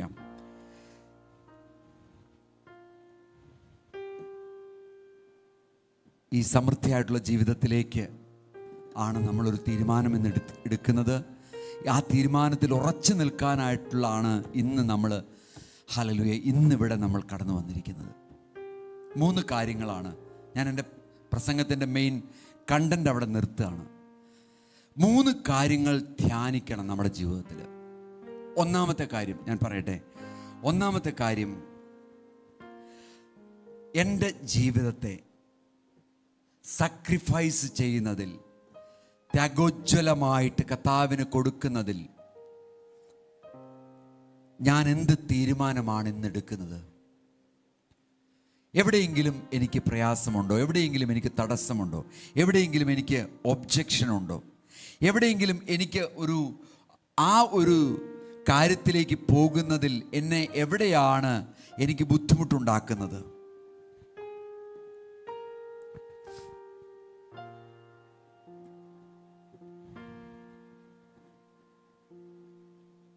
ചിന്തിക്കാൻ പറ്റുമോ? ധ്യാനമാണ്. നിങ്ങളുടെ ഹൃദയത്തിൻ്റെ ഉള്ളിൽ കണ്ണുകളെ അടച്ചിട്ട് ഒരു നിമിഷം ഒന്ന് ചിന്തിച്ച് നോക്കിയാട്ടെ. Giving your life sacrificially. എൻ്റെ ജീവിതത്തെ ഞാൻ കർത്താവിന് വേണ്ടി കൊടുക്കാനായിട്ടൊരു തീരുമാനം ഇന്ന് എടുക്കുകയാണ്. വീണ്ടും ഒരു തീരുമാനം ഞാൻ എടുക്കുകയാണ്. എവിടെയാണ് എൻ്റെ ജീവിതത്തിൻ്റെ പ്രശ്നം കിടക്കുന്നത്? എവിടെയാണ് എനിക്കതിന് കഴിയാതെ ഞാൻ ബുദ്ധിമുട്ടുന്നത്? എവിടെയാണ് ആ ബോണ്ടേജ് ഇരിക്കുന്നത്? എവിടെയാണ് ആ ബന്ധനത്തിലൂടെ ഞാൻ കടന്നു പോയിക്കൊണ്ടിരിക്കുന്നത്? ഹല്ലേലൂയ. ഇന്ന് എനിക്കൊന്ന് ചിന്തിക്കാൻ പറ്റുമോ? കർത്താവ് പറഞ്ഞു, എനിക്ക് സമൃദ്ധിയായ ജീവനെ തരുവാനാണെങ്കിൽ ഞാൻ ചിന്തിക്കുന്നത് എൻ്റെ അസന്തോഷവും എൻ്റെ അസന്തുഷ്ടിയും എൻ്റെ പ്രയാസമേറിയ അവസ്ഥകളുമൊക്കെയാണ് ഞാൻ ഈ ക്രിസ്തീയ ജീവിതത്തിലേക്ക് വരുമ്പോൾ എനിക്ക് സമ്മാനമായിട്ട് ലഭിക്കുന്നത് എന്നുള്ള ചിന്തയാണോ എനിക്ക് പൂർണ്ണമായിട്ടും ദൈവത്തിൻ്റെ സന്നിധിയിൽ ഒരു സാക്രിഫൈസ് ചെയ്യുവാൻ, ഒരു ത്യാഗോജ്വലമായിട്ടുള്ള ഒരു ജീവിതത്തിലേക്ക് പ്രവേശിക്കുവാൻ എനിക്ക് തടസ്സമായിട്ട് നിൽക്കുന്നത് എന്നൊന്ന് ചിന്തിച്ച് നോക്കിയാട്ടെ പ്രിയമുള്ളവരെ. അങ്ങനെയെങ്കിൽ ഇന്ന് പകൽക്കാലം എനിക്ക് എന്ത് ചെയ്യാൻ കഴിയും? സ്തോത്രം. ഒരു യുവാവായിട്ടുള്ള ഒരു ചെറുപ്പക്കാരന് കർത്താവിൻ്റെ അടുത്തേക്ക് വന്നിട്ട് കർത്താവിനോട് പറഞ്ഞു, കർത്താവ്, ഞാൻ ഇന്നത് ചെയ്യുന്നുണ്ട്, അത് ചെയ്യുന്നുണ്ട്, ഇത് ചെയ്യുന്നുണ്ട്, ഇനിയിപ്പോൾ സ്വർഗരാജ്യം അവകാശമാക്കാൻ ഇനി എന്തെങ്കിലും എനിക്ക് കുറവുണ്ടോ എന്ന് ചോദിച്ചു. കർത്താവ് അവൻ്റെ ഹൃദയത്തിലേക്ക് നോക്കി. കർത്താവ് എവിടെ നോക്കുന്നത്? സാധാരണ ഇതിൽ ഹൃദയത്തിലേക്കാണ് നോക്കുന്നത്. കർത്താവ് ഹൃദയത്തിലേക്ക് നോക്കിയപ്പോൾ കണ്ട ഒരു കാഴ്ച, ഈ ചെറുപ്പക്കാരന് എല്ലാം ഉണ്ട്, ഓക്കെ, അവൻ പറയുന്നതെല്ലാം ശരിയാണ്, പക്ഷെ ഒരു കാര്യത്തിൽ അവൻ വളരെ ബുദ്ധിമുട്ടിൽ നിൽക്കുകയാണ്. എന്താണ് ആ കാര്യം? അവൻ കുറച്ച് വെൽത്തിയാണ്, അവൻ ധനികനാണ്. ആ ധനത്തിൽ അല്ലെങ്കിൽ ആ വെൽത്തിൽ അവന് ചില പ്രശ്നങ്ങളുണ്ട്. അവൻ്റെ ഹൃദയവും അവൻ്റെ ചിന്തകളും അതിന്മേലാണ് പിടിച്ചിരിക്കുന്നത്. കർത്താവ് പറഞ്ഞു, അതെല്ലാം ഉപേക്ഷിച്ചിട്ട് എൻ്റെ കൂടെ വരാമെങ്കിൽ വന്നാൽ മതി. Praise the Lord. ചില കാര്യങ്ങൾ നമുക്ക് ഉപേക്ഷിക്കാൻ പ്രയാസമുണ്ട്. ഏത് കാര്യമാണോ പ്രയാസപ്പെട്ടുകൊണ്ട് നിൽക്കുന്നത്, നമ്മൾക്ക് ജീവിതത്തിലേക്ക് ഒന്ന് എത്തി നോക്കിയാൽ കർത്താവ് ഒരു പക്ഷേ അതിന്മേലൊരു വിടുതൽ തരും. ഒരിക്കലും കർത്താവ് ആഗ്രഹിക്കുന്നത് ആ ധനം മുഴുവൻ വിറ്റഴിച്ചിട്ട് കർത്താവിൻ്റെ കൂടെ പോരുക എന്നുള്ളൊരു കാര്യമൊന്നുമല്ല കർത്താവ് അവിടെ കൊണ്ട് ഉദ്ദേശിച്ചത്. കർത്താവ് ഉദ്ദേശിച്ചത് അവൻ്റെ ആറ്റിറ്റ്യൂഡാണ്, അവൻ്റെ ഹൃദയമാണ്, അവൻ എങ്ങനെയുള്ളവനാണ്, എന്താണ് അവൻ ചിന്തിക്കുന്നത്. എൻ്റെ ജീവിതത്തിൽ എനിക്ക് സമ്പാദിച്ചത്, എനിക്ക് തന്ന നന്മകൾ, അത് കർത്താവിൻ്റേതാണെന്ന് മനസ്സിലാക്കി കർത്താവിന് വേണ്ടി കൊടുക്കുവാൻ ഞാൻ വില്ലിങ് ആണെന്ന് പറയുന്ന ഒരാളെ ഒരിക്കലും കർത്താവ് ദാരിദ്ര്യത്തിലേക്കല്ലല്ലോ നയിക്കുന്നത്. കർത്താവ് ജീവിതം നിബിഡമായിട്ടും സമൃദ്ധിയായിട്ടും തരുന്നു എന്ന് പറഞ്ഞാൽ കർത്താവ് അത് പാലിക്കുന്നവനാണ്. സ്തോത്രം. Thank you. Hallelujah. Thank you Jesus. നമുക്കൊന്ന് പറയാമോ? കർത്താവ് ഇത്രത്തോളം എന്നെ നടത്തിയ ദൈവത്തിന് ഞാൻ നന്ദി പറയുന്നു. ഇനിയും ഒരു ത്യാഗോജ്വലമായിട്ടുള്ളൊരു ജീവിതത്തിലേക്കാണ് ഞാൻ പോകേണ്ടതെന്നുണ്ടെങ്കിൽ എവിടെയാണ് ഞാൻ തെറ്റിയിരിക്കുന്നത്? എവിടെയാണ് ഞാൻ തീരുമാനമെടുക്കേണ്ടത്? കർത്താവെ, ഇന്ന് ഞാൻ ആ തീരുമാനമെടുക്കാൻ പോവുകയാണ്. ഒന്നാമത്തെ കാര്യം അതാണ്. രണ്ടാമത്തെ കാര്യം 1 യോഹന്നാൻ 2:5 ഹല്ലേലൂയ നമ്മൾ വായിക്കുന്നുണ്ട്, ചില മേഖലകളിലൊക്കെ നമുക്ക് സറണ്ടർ ചെയ്യുന്നതിൽ നമ്മൾ പ്രയാസത്തിലായിരിക്കുന്ന അവസ്ഥകളുണ്ട്.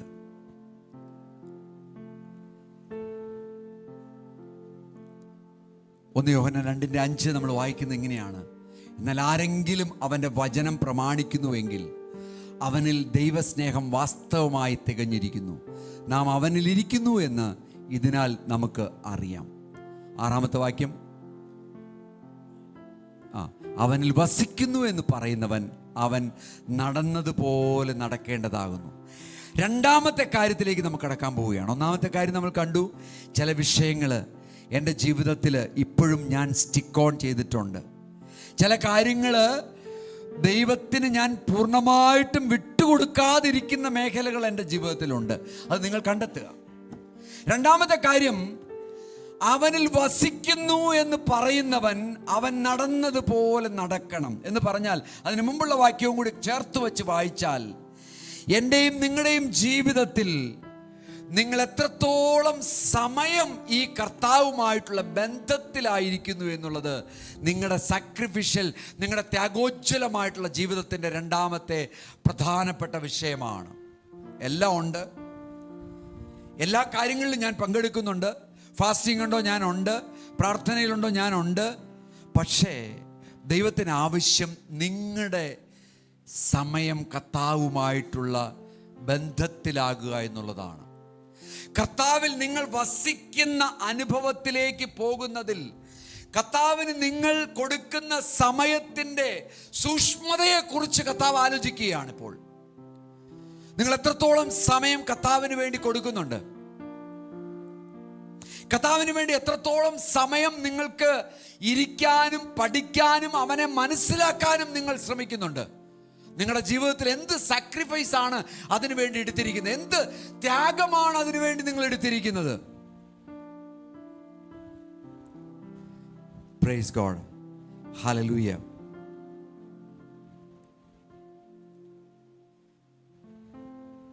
ഒരു നല്ല പ്രൊഫഷണലായിട്ട് ഒരാൾ, അദ്ദേഹം എന്നോട് പറഞ്ഞത്, അദ്ദേഹം ഒരു വലിയൊരു ഓഫീസിലൊരു വലിയൊരു ഇതിലാണ്. അപ്പോൾ അദ്ദേഹം കാറൊക്കെ ഉണ്ട്, അദ്ദേഹം കാറിൽ വരുന്നു, കാറിൽ പോകുന്നു, അങ്ങനെയുള്ളൊരു കാര്യമാണ്. അപ്പോൾ അദ്ദേഹത്തിന് ഭയങ്കര തിരക്ക് പിടിച്ച സമയമാണ്. അപ്പോൾ ക്വയറ്റ് ടൈം എടുക്കാനോ അല്ലെങ്കിൽ പ്രാർത്ഥിക്കാനോ സമയം കണ്ടെത്താനോ ഒന്നും കഴിയുന്നില്ല. അപ്പോൾ അദ്ദേഹം വണ്ടി ഓടിച്ചിങ്ങനെ പോയിക്കൊണ്ടിരിക്കുന്നു, അങ്ങനെ പോകുന്നു, അങ്ങനെ വരുന്നു, അങ്ങനെയൊക്കെ ചെയ്തുകൊണ്ടിരിക്കുകയാണ്. അപ്പോൾ അദ്ദേഹത്തോട് ഞാനിങ്ങനെ ഒരു പ്രൊഫഷണൽ മീറ്റിലൊക്കെ ഇങ്ങനെ സംസാരിച്ച് കഴിഞ്ഞപ്പോൾ, എങ്ങനെയാണ് ഈ ഒരു വിഷയം ഞങ്ങളിങ്ങനെ സംസാരിച്ചപ്പോൾ ഞാൻ ചോദിച്ചു, എങ്ങനെയാണ് ഈ സമയത്തെ കർത്താവിന് വേണ്ടി കൊടുക്കുന്നതിൽ നിങ്ങളെങ്ങനെയാണ് നിൽക്കുന്നത്? എന്നോട് ഞങ്ങൾ രണ്ടുപേരും ഒരേ തരക്കാരാണ്. അപ്പോൾ ഞങ്ങൾ രണ്ടുപേരും തമ്മിൽ ഇങ്ങനെ സംസാരിച്ച കൂട്ടത്തിൽ അദ്ദേഹം ഒരു കാര്യം പറഞ്ഞത് ഇതാണ്. അദ്ദേഹം ഡ്രൈവ് ചെയ്ത് ഇങ്ങനെ കാർ ഓഫീസിൽ പോകുന്നു, തിരിച്ചു പോകുന്നു. 40-50 ഒരു മണിക്കൂറോളം യാത്ര സമയമുണ്ട്. അപ്പോൾ അദ്ദേഹം കർത്താവിന് വേണ്ടി ദൈവവചനം വായിക്കുന്നതിലും ധ്യാനിക്കുന്നതിലും കർത്താവുമായിട്ട് സംസാരിക്കുന്നതിലും അദ്ദേഹത്തിന് സമയം നഷ്ടപ്പെടുന്നു എന്നുള്ളത് ബോധ്യമായപ്പോൾ അദ്ദേഹം ചെയ്തത്, ഒരു ഡ്രൈവറെ അദ്ദേഹം പോസ്റ്റ് ചെയ്തു. കുറച്ച് എക്സ്പെൻസീവാണ്, കുറച്ച് എക്സ്പെൻസ് ഉണ്ട്. പക്ഷേ എങ്കിലും അദ്ദേഹം എന്ത് ചെയ്തു എന്ന് വെച്ച് കഴിഞ്ഞാൽ, ഒരു ഡ്രൈവറെ അദ്ദേഹം വച്ചു. ആ ഒരു 1 hour അങ്ങോട്ടും ഒരു 1 hour ഇങ്ങോട്ടുമുള്ള സമയം കർത്താവിന് വേണ്ടി ബൈബിൾ വായിക്കാനും ധ്യാനിക്കാനും പഠിക്കാനും മനസ്സിലാക്കാനും കർത്താവിനോട് സംസാരിക്കാനും ഒക്കെ ആ ഒരു 2 hours അദ്ദേഹം ഒരു ദിവസത്തിൽ അദ്ദേഹത്തിന് കിട്ടി എന്നുള്ളതാണ് അദ്ദേഹം എന്നോട് പറഞ്ഞത്. എനിക്കത് എൻ്റെ ജീവിതത്തിൽ ഒരു ചിന്ത എന്നെക്കുറിച്ച് ഒരല്പസമയം എന്നെ അതിനോട് ഒന്ന് സമന്വയിക്കുവാനായിട്ട് എന്നെ കർത്താവ് പ്രേരിപ്പിച്ചു. സ്തോത്രം. നമ്മളെല്ലാവരും തിരക്കുള്ളവരാണ്. ഞാൻ പറയുന്നത്, ദൈവവുമായിട്ടുള്ള സമയം നിങ്ങൾ എത്രത്തോളം നിങ്ങൾ ഏറ്റെടുക്കുന്നു. നിങ്ങൾ ഇപ്പോഴുള്ള അരമണിക്കൂർ എന്ന് പറയുന്ന സമയത്തെ ഒരു മണിക്കൂർ ആക്കുന്നതിൽ നിങ്ങൾ എത്രത്തോളം നിങ്ങൾ ത്യാഗോജ്വലമായിട്ട് പെരുമാറുന്നു എന്നുള്ളതാണ് ഇന്ന് പകൽക്കാലം കർത്താവ് നോക്കുന്നത് നിങ്ങളുടെ ജീവിതത്തിലേക്ക്. ഇതുവരെ എനിക്ക് 1 മണിക്കൂർ സമയമാണ് ഒരു ദിവസത്തിൽ മെഡിറ്റേഷനുള്ള സമയം ഞാൻ മാറ്റിവെച്ചിരിക്കുന്നത്. അത് പോരാ, ഞാൻ 1.5 മണിക്കൂർ ആക്കാൻ പോകുന്നു. സ്തോത്രം. അങ്ങനെ ഒരു തീരുമാനം നമ്മൾ എടുക്കുകയാണെങ്കിൽ തീർച്ചയായിട്ടും അതൊരു അത്ഭുതമേറിയ ഒരു തീരുമാനമായിരിക്കും, ഒരു വലിയൊരു തീരുമാനമായിരിക്കും. ഞാനിത് മനസ്സിലാക്കി തരാനായിട്ട് പറഞ്ഞേ ഉള്ളൂ. അപ്പോൾ രണ്ടാമത്തെ പ്രധാനപ്പെട്ട വിഷയം, ത്യാഗോജ്വലമായിട്ടുള്ള ഈ ഒരു ലൈഫിൻ്റെ ഒരു പ്രാക്ടിക്കൽ മെഡിറ്റേഷൻ അല്ലെങ്കിൽ ഒരു ധ്യാനത്തിലേക്ക് നിങ്ങൾ എടുക്കേണ്ടുന്ന വിഷയം, ഞാൻ എങ്ങനെ എൻ്റെ സമയം, കർത്താവുമായിട്ടുള്ള സമയത്തെ വർദ്ധിപ്പിക്കും? അവനുമായിട്ട് ഇരിക്കുന്ന സമയം എനിക്ക് എങ്ങനെ വർദ്ധിപ്പിക്കാൻ കഴിയും? സ്തോത്രം. ഹല്ലേലൂയ. എൻ്റെ ഉറക്കം ഒരല്പം കുറയ്ക്കാൻ പറ്റുമോ? ഞാനിപ്പോൾ 8 മണിക്കൂറാണ് ഉറങ്ങിക്കൊണ്ടിരിക്കുന്നത്. അതെനിക്ക് 7 മണിക്കൂർ ആക്കാൻ പറ്റുമോ? എനിക്കൊരു 6 മണിക്കൂർ ആക്കാൻ പറ്റുമോ? നിങ്ങൾക്ക് ചിന്തിക്കാൻ പറ്റുമോ? സ്തോത്രം. കർത്താവ് നോക്കുന്നത് നിങ്ങളുടെ സമയം നോക്കുന്നുണ്ട്. കർത്താവ് നോക്കുന്ന നിങ്ങളുടെ റിസോഴ്സുകൾ നോക്കുന്നുണ്ട്. എത്രത്തോളം നിങ്ങൾക്ക് സ്പെയർ ചെയ്യാൻ പറ്റും. Praise the Lord. ഹല്ലേലൂയ. മൂന്നാമത്തെ ഒരു കാര്യത്തിലേക്ക് നമുക്ക് കടക്കാം.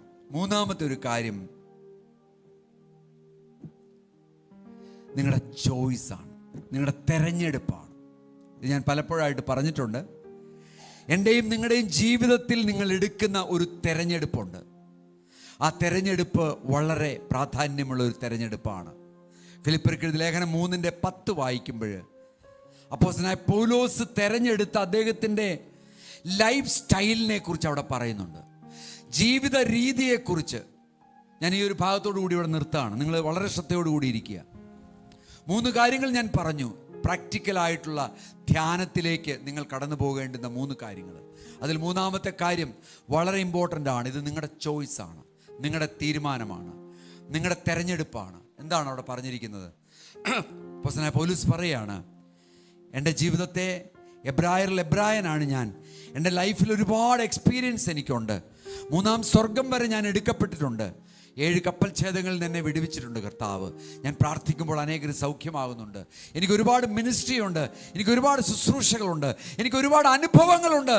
ഇതൊക്കെ ഉണ്ടെങ്കിലും ഞാൻ ചിന്തിക്കുന്ന 3 കാര്യങ്ങൾ ഇതാണ്: എനിക്ക് അവനിലിരിക്കണം. സ്തോത്രം. ഹല്ലേലൂയ. എനിക്ക് അവനിലിരിക്കണം. അവൻ്റെ മരണത്തോട് അനുരൂപപ്പെടണം. എനിക്ക് അവനെയും അവൻ്റെ പുനരുത്ഥാനത്തിൻ്റെ ശക്തിയെയും അറിയണം. വീണ്ടും സ്തോത്രം. ഹല്ലേലൂയ. താഴോട്ട് പോട്ടെ. എനിക്ക് അവനെയും അവൻ്റെ പുനരുത്ഥാനത്തിൻ്റെ ശക്തിയും അറിയണം. അവൻ്റെ കഷ്ടാനുഭവങ്ങളുടെ കൂട്ടായ്മയെ അനുഭവിച്ച് അറിയണം. 3 കാര്യങ്ങളാണ് അപ്പോസ്തലനായ പൗലോസ് പറയുന്ന ചോയ്സ്. തെരഞ്ഞെടുപ്പ് ഇതാണ് നമ്മുടെ ജീവിതത്തിൻ്റെ. ഞാനൊരു ക്രിസ്ത്യനാണെങ്കിൽ, ഞാൻ യേശുവിനെ സ്വന്തം കർത്താവും രക്ഷിതാവുമായി സ്വീകരിച്ച് നടക്കുന്ന ഒരു വ്യക്തിയാണെങ്കിൽ എൻ്റെ ലൈഫിൽ 3 കാര്യങ്ങളുണ്ട്. ഒന്ന്, ഞാൻ എത്ര അനുഭവങ്ങളുണ്ടെങ്കിലും, എത്ര സാക്ഷ്യമുണ്ടെങ്കിലും, എത്ര വലിയ ചർച്ചിലുള്ള ആളാണെങ്കിലും, എത്ര വലിയ പാസ്റ്റർ ആണെങ്കിലും, എത്ര വലിയ മിനിസ്റ്റർ ആണെങ്കിലും, എനിക്ക് യേശുവിനെ അറിയുവാനുള്ള താല്പര്യമുണ്ടോ? എനിക്ക് യേശുവിനെ കൂടുതൽ അടുത്തറിയുവാനുള്ള താല്പര്യം എനിക്കുണ്ടോ? അത് കുറഞ്ഞിട്ടുണ്ടോ? അത് കൂടുന്നുണ്ടോ? ഇതെൻ്റെ ചോയ്സാണ്. രണ്ടാമത്, എനിക്ക് അവൻ്റെ പുനരുത്ഥാനത്തിൻ്റെ ശക്തി അറിയുവാനുള്ള താല്പര്യം എനിക്കുണ്ടോ? റോമർക്കെഴുതിയ ലേഖനത്തിൽ നമ്മൾ വായിക്കുന്നുണ്ട്, പുത്രനായിട്ടുള്ള യേശു ക്രിസ്തു മരിച്ചു, അടക്കപ്പെട്ടു, അവനെ 3-ാം ദിവസം ഉയർപ്പിച്ചത് എൻ്റെ ആത്മാവാണ്. അതേ ആത്മാവ് നിങ്ങളിലും വസിക്കുന്നുണ്ടെന്നുള്ളത് നിങ്ങൾ അറിയണം. സ്തോത്രം. ഞാൻ ചോദിക്കട്ടെ, പുനരുത്ഥാനത്തിൻ്റെ ശക്തി അറിയണമെന്ന് എൻ്റെയും നിങ്ങളുടെയും ജീവിതത്തിൽ എപ്പോഴെങ്കിലും താല്പര്യം വന്നിട്ടുണ്ടോ? രാവിലെ എഴുന്നേൽക്കുമ്പോൾ കാല് വയ്യ, കൈ വയ്യ, അസുഖങ്ങൾ, ഒരുപാട് കാര്യങ്ങൾ ചെയ്യാനുണ്ട് ലോകത്തിൽ. ഉച്ചയ്ക്ക് ബിരിയാണി കഴിക്കണം. ഇതൊക്കെ വലിയ വലിയ പ്രോഗ്രാംസാണ് നമ്മുടെ. നമ്മൾ ഇടുന്ന ചില തീരുമാനങ്ങൾ ഇതെല്ലാം. ഇന്ന വ്യക്തിയെ പോയി കാണണം, ഇന്ന കുടുംബത്തിൽ പോയി കുറച്ച് സമയം സ്പെൻഡ് ചെയ്യണം, ഒരുപാട് കാര്യങ്ങളൊക്കെ നമുക്ക്, ഒരുപാട് തീരുമാനങ്ങൾ നമ്മൾ എടുക്കും. ഞാൻ ചോദിക്കട്ടെ, ഈ ഒരു തീരുമാനം നമുക്ക് എടുക്കാൻ പറ്റുമോ? കർത്താവേ, നിന്റെ പുനരുത്ഥാനത്തിൻ്റെ ശക്തി എനിക്കൊന്ന് അറിയണം. എൻ്റെ ജീവിതത്തിലുള്ള ലിമിറ്റേഷൻസിൻ്റെ മേൽ അങ്ങയുടെ പുനരുത്ഥാനത്തിൻ്റെ ശക്തി കടന്നു വരണം. എനിക്കിപ്പോൾ ശാരീരികമായിട്ടുള്ള പ്രശ്നങ്ങളുണ്ട്, എൻ്റെ മക്കൾക്ക് ചില പ്രശ്നങ്ങളുണ്ട്, എൻ്റെ അപ്പനും എൻ്റെ അമ്മയ്ക്കും ചില അസുഖങ്ങളുണ്ട്. ഞാൻ കൈവച്ച് പ്രാർത്ഥിക്കുമ്പോൾ സൗഖ്യം നീ തരണം കർത്താവേ. എൻ്റെ ജീവിതത്തോട് അങ്ങ് സംസാരിക്കണം. ഞാൻ എഴുന്നേറ്റ് ഒരാളോട് സുവിശേഷം പറയുമ്പോൾ അവന് അത് കേൾക്കണം കർത്താവേ.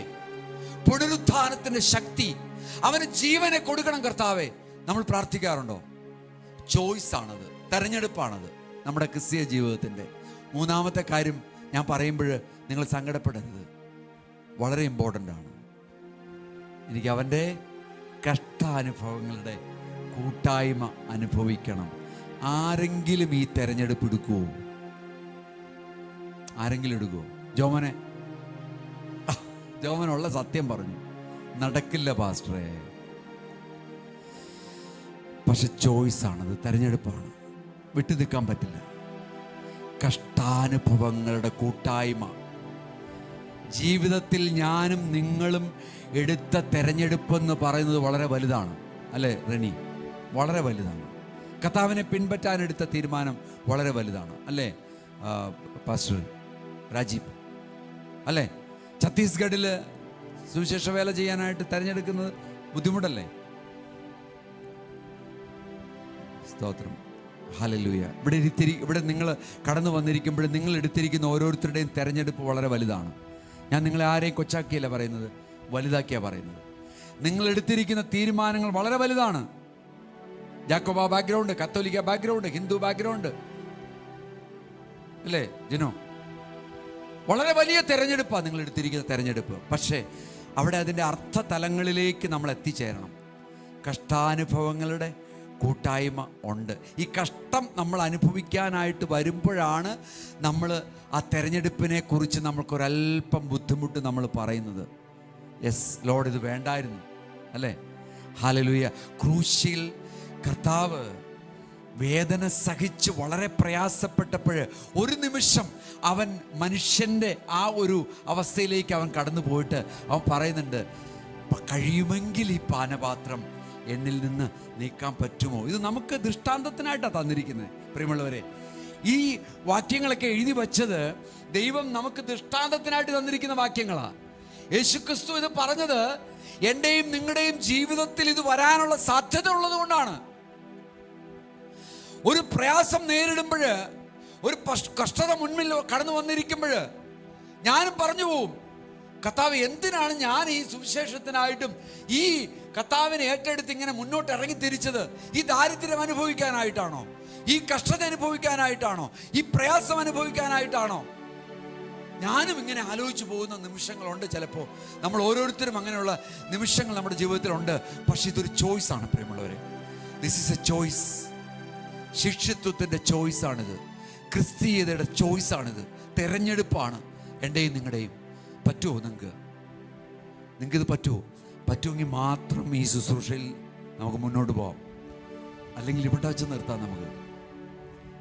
ഞാൻ നിങ്ങളോട് സത്യമായിട്ട് പറയുക, കഷ്ടാനുഭവങ്ങളുടെ കൂട്ടായ്മ, അത് ക്രിസ്തുവിൻ്റെ ആ കൂട്ടായ്മ, അതിലേക്ക് ഞാനും പാർട്ടിസിപ്പേറ്റ് ചെയ്യണം, ഞാനും അത് ഭാഗവാക്കാകണം. ഒരു ചർച്ചും പ്രസംഗിക്കില്ല ഇത്. ഇന്നത്തെ പല ന്യൂ ജനറേഷൻ ചർച്ചുകളും പ്രസംഗിക്കില്ല ഇത്. പക്ഷെ എൻ്റെയും നിങ്ങളുടെയും ജീവിതത്തിൻ്റെ പ്രസംഗം ഇതാണ്. ഹല്ലേലൂയ. ഞാനും നിങ്ങളും ദാരിദ്ര്യം അനുഭവിക്കാനൊന്നുമല്ല കർത്താവ് എന്നെ വിളിച്ചത്. ജീവിതത്തെ നിബിഡമാക്കാനായിട്ടാണ്, ജീവിതത്തെ ശക്തീകരിക്കാനായിട്ടാണ്, ജീവിതത്തിൽ സന്തോഷവും സമാധാനവും ധാരാളമായിട്ട് തരാനായിട്ടാണ് കർത്താവ് എനിക്കും നിങ്ങൾക്കും വേണ്ടി ജീവനെ തന്നത്. പക്ഷേ അതിലൊരു ചോയ്സ് ഉണ്ട്, ഒരു തിരഞ്ഞെടുപ്പുണ്ട്, ഒരു കഷ്ടതയുണ്ട്, ഒരു പ്രയാസമുണ്ട് കർത്താവിന് വേണ്ടിയിട്ട്, ഒരു മരണമുണ്ട്. ഹല്ലേലൂയ. ഔക്ക എന്ന് പറയുന്ന ട്രൈബൽ ജാതികൾക്ക് വേണ്ടിയിട്ട് മരണമേറ്റതായിട്ടുള്ള മിഷണറിമാരെ നമുക്കറിയാം. ഹല്ലേലൂയ. എത്രയോ മിഷണറിമാർ, FMBBയുടെ എബ്രഹാങ്ങളിവിടെ ഇല്ല, FMBBയുടെ മുൻകാല ചെയർമാനായിരുന്നതായിട്ടുള്ള ആ വ്യക്തിയുടെ, ഇതിൻ്റെ പേര് ഞാൻ മറന്നുപോയി പെട്ടെന്ന്, അദ്ദേഹത്തിൻ്റെ മകന് മരിച്ചപ്പോൾ ഈ ജനങ്ങളെല്ലാം 10, 25, 30 പേര് FMBBയുടെ ശുശ്രൂഷകര് കടന്നുപോയി നോർത്ത് ഇന്ത്യയിലേക്ക്. ഏതോ കുഗ്രാമത്തിലേക്ക് അവർ കടന്നുപോയി. ഈ മകൻ മരിച്ചു. 26 വയസ്സോ 30 വയസ്സിൽ താഴെയാണ്. ഒരു ചെറുപ്പക്കാരനായിട്ടുള്ള പയ്യനാണ് അവൻ മരിച്ചത്. ആ മരിച്ച പയ്യൻ്റെ അടുത്തേക്ക് അവനെ അടക്കിയതിന് ശേഷം, ആ പയ്യനെ അടക്കിയതിന് ശേഷം ഇവർ കടന്നു ചെന്നു. അവൻ താമസിച്ച സ്ഥലം ചെന്നു. ഒരു ചെറിയ കുടിലില് അവനുണ്ടായിരുന്ന സ്വത്ത് അവർ നോക്കി. ഒരു ചെറിയ ട്രങ്ക് പെട്ടി, ഒരു ഷർട്ട്, ഒരു പാൻറ്, ഒരു വേദപുസ്തകം.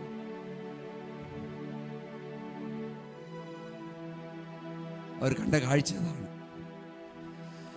ഞാൻ വായിച്ചത് 25 പേരും അവിടെ മുട്ടുമടക്കി കരഞ്ഞു. കരയാൻ പറ്റുന്നുണ്ടോ? പാട്രിക് ജോഷിയുടെ മോനെ കുറിച്ച് ഞാൻ പറഞ്ഞു. നിങ്ങൾ ചിന്തിക്കണം. So serious. നമ്മൾ എടുക്കുന്ന ഓരോ തീരുമാനവും, നമ്മുടെ ചോയ്സ്, നമ്മുടെ തെരഞ്ഞെടുപ്പ് എന്ന് പറയുന്നത് വളരെ വലുതാണ് പ്രിയമുള്ളവരെ. എനിക്കും നിങ്ങൾക്കും കംഫോർട്ട് ദൈവം തരും. പക്ഷെ ആ കംഫോർട്ടിൽ ഇരിക്കുമ്പോൾ നമ്മൾ ഓർക്കണം, അനേകർ ക്രിസ്തുവിനെ കാണാതെ പ്രയാസപ്പെട്ട് നടക്കുന്നവരുണ്ട്. എൻ്റെ റോൾ എന്താണ്, എൻ്റെ റെസ്പോൺസിബിലിറ്റി എന്താണ്? അവർ നാശത്തിലേക്ക് പോയിട്ട് ഞാൻ സന്തോഷത്തിലേക്ക് പോകുക എന്നുള്ള സ്വാർത്ഥമായിട്ടുള്ള അനുഭവത്തിലാണോ നമ്മൾ പോകുന്നത്? നമ്മുടെ ലൈഫിൽ വരുന്ന ചെറിയ ചെറിയ കാര്യങ്ങളെ നമുക്ക് സഹിക്കാൻ കഴിയുന്നില്ലെങ്കിൽ പിന്നെ എങ്ങനെയാണ് നമ്മൾ വലിയ വലിയ കാര്യങ്ങളെ സഹിക്കാനായിട്ട് കഴിയുന്നത്? കുടുംബ ജീവിതത്തിലേക്ക് നമ്മൾ പ്രവേശിക്കുമ്പോൾ പല കുടുംബങ്ങളും തകരാനായിട്ടുള്ള കാരണം എന്താണ്? ചെറിയ ചെറിയ കാര്യങ്ങളാണ്. ഈ ചെറിയ ചെറിയ കാര്യങ്ങളിൽ നമ്മൾ ഒരുപാട് ശ്രദ്ധ വച്ചിട്ട് നമ്മുടെ ജീവിതത്തെ മുഴുവൻ നശിപ്പിക്കുന്ന ഒരു സ്വഭാവത്തിലേക്ക് പോകാനുള്ള ഒരു ചോയ്സ് ആണോ നമ്മുടെ മുമ്പിൽ കർത്താവ് തന്നിരിക്കുന്നത്? പ്രിയമുള്ളവരെ, ഇന്ന് പകൽക്കാലം നമുക്ക് ഒരു നിമിഷം എഴുന്നേറ്റ് നിൽക്കാം. ദൈവസന്നിധിയിൽ എൻ്റെ സാക്രിഫൈസ്, എൻ്റെ കർത്താവിനോടുള്ള എൻ്റെ സാക്രിഫൈസ്, എൻ്റെ കർത്താവിനോടുള്ള എൻ്റെ ത്യാഗോജ്വലമായിട്ടുള്ള ജീവിതത്തിൽ ഞാൻ എന്ത് മാറ്റം വരുത്തണം? നമുക്കൊന്ന് ചിന്തിച്ച് നോക്കാം. എനിക്ക് സഹിക്കാൻ കഴിയുന്നതിലേറെ അവൻ തരുന്നുണ്ടോ? കഷ്ടത തരുന്നുണ്ടോ? എന്നെ ആക്കി വെച്ച ഭവനത്തിൽ ഞാൻ സന്തുഷ്ടയായിട്ട് എനിക്ക് വർദ്ധിക്കാനായിട്ട് കഴിയുന്നുണ്ടോ? എന്നെ തെരഞ്ഞെടുത്ത കർത്താവിൻ്റെ ആ സ്വഭാവം ഞാൻ നഷ്ടപ്പെടുത്തുന്നുണ്ടോ? ഒന്ന് ചിന്തിച്ച് നോക്കിയാട്ടെ. ഒരു കുടുംബവും നശിച്ചു പോകരുത്. ഒരു കുടുംബവും, ഹല്ലേലൂയ, നിങ്ങൾ പ്രിയപ്പെട്ടതാണ് ദൈവത്തിന്.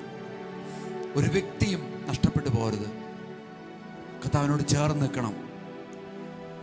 എവിടെയാണോ പ്രയാസം നിങ്ങളുടെ ജീവിതത്തിലുള്ളത്, ആ പ്രയാസത്തെ കർത്താവിൻ്റെ സന്നിധിയിലേക്ക് നിങ്ങൾ വയ്ക്കണം. ഇപ്പോൾ നിങ്ങൾ വയ്ക്കണം. ഇതൊരു തെരഞ്ഞെടുപ്പാണ്. എനിക്ക് അവനെ അറിയണം, അവൻ്റെ പുനരുത്ഥാനത്തിൻ്റെ ശക്തി അറിയണം, അവൻ്റെ കഷ്ടാനുഭവങ്ങളുടെ കൂട്ടായ്മ അറിയണം. ഇതെൻ്റെ എൻ്റെ ജീവിതത്തിൽ ഏറ്റവും പ്രധാനപ്പെട്ടതാണ്. ഇന്ന് ആ ഒരു തീരുമാനമെടുത്തവർക്കായിട്ട് ഞാൻ സ്തോത്രം ചെയ്യുന്നു. ദൈവത്തിലേക്ക് നമുക്ക് കടക്കാം. നമുക്കൊരു പാട്ട് പാടി കർത്താവിനെ സ്തുതിക്കാം. Thank you Lord. സാക്ഷികൾ സമൂഹം എൻ്റെ ചുറ്റിലും നിൽക്കുന്നായിരങ്ങൾ ആകയാൽ ഞാൻ, സാക്ഷികൾ സമൂഹം എൻ്റെ ചുറ്റിലും നിൽക്കുന്നായിരങ്ങൾ ആകയാൽ ഞാൻ, ഭാരവും പാപവും വിട്ടു ഞാനോടുമേ, നേരവും യേശുവേ നോക്കിടും. ഭാരവും പാപവും വിട്ടു ഞാനോടുമേ, നേരവും യേശുവേ നോക്കിടും. സിയോൻ സഞ്ചാരി ഞാൻ, യേശുവിൽ ചാരി ഞാൻ പോകുന്നു കുരിശിന്റെ പാതയിൽ.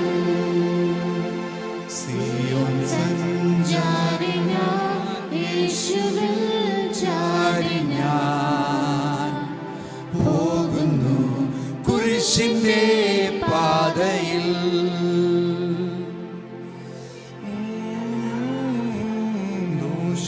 ഓർത്തതാൽ നിന്ദകൾ സഹിച്ചു മരിച്ച നാഥനെ, എന്നെ നേടുന്ന സന്തോഷമോർത്തതാൽ നിന്ദകൾ സഹിച്ചു മരിച്ച നാഥനെ, ധ്യാനിച്ചും മാനിച്ചും സേവിച്ചും പോകയിൽ ക്ഷീണമെന്നറിയില്ല ഞാൻ. ധ്യാനിച്ചും മാനിച്ചും സേവിച്ചും പോകയിൽ ക്ഷീണമെന്നറിയില്ല ഞാൻ. സിയോൻ സഞ്ചാരി ഞാൻ, യേശുവിൽ ചാരി ഞാൻ പോകുന്നു കുരിശിന്റെ പാതയിൽ സിയോൻ സഞ്ചാരി ഞാൻ, യേശുവിൽ ചാരി ഞാൻ പോകുന്നു കുരിശിന്റെ പാത